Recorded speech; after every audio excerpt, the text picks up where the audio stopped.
It is 19 hours 2 in Guyana and right across the Eastern Caribbean. My name is Joshua Van Sleckman, and welcome to your evening newscast for today, June 21st, 2022.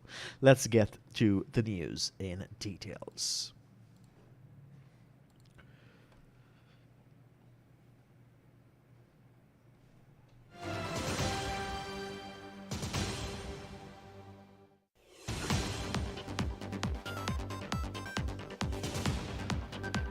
Do beg your pardon there. We do apologize for that technical glitch there. We continue with the news. Taking into account that oil companies do what they must for maximum profits and the fact that loopholes in production sharing agreements allow them to cream off more than they should from oil projects, questions are brewing as to whether the meager 2% royalty paid on the country's oil endowment is being recovered by the Stabroek Block operators as an expense.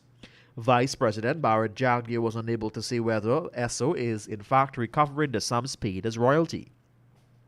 He added that he did not want to make a statement that he might have to retract. He preferred to leave the question in the capable hands of the nation's tax and legal authorities or guardians.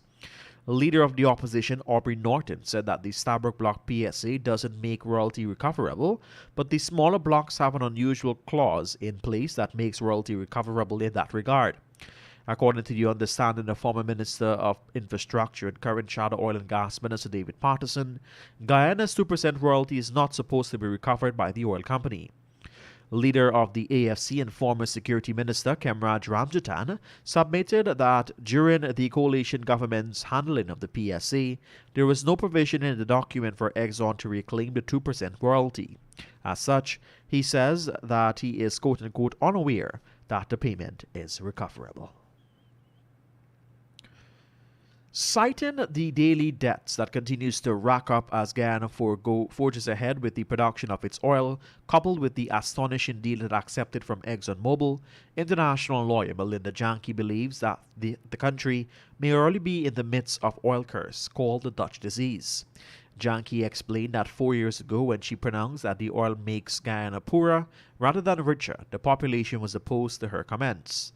However, Janke said today the reality could not be clearer, as it is quite evident that the promised wealth from the oil and gas sector is yet to arrive.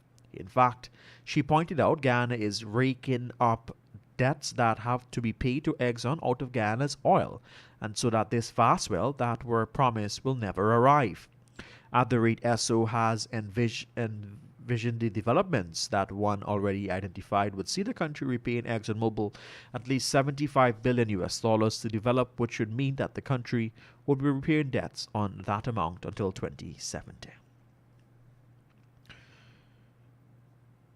The government of Guyana has behind a closed door approved and awarded a contract to an Australian company, Vamed, to construct a maternal and pediatric hospital at Ogle, East Coast, Demerara, all without the approval and scrutiny of the National Procurement and Tender Administration Board.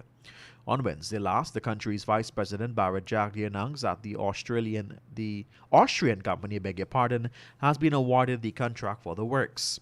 He did not elaborate on the contract sum, neither did he provide other details pertaining to when the agreement was signed.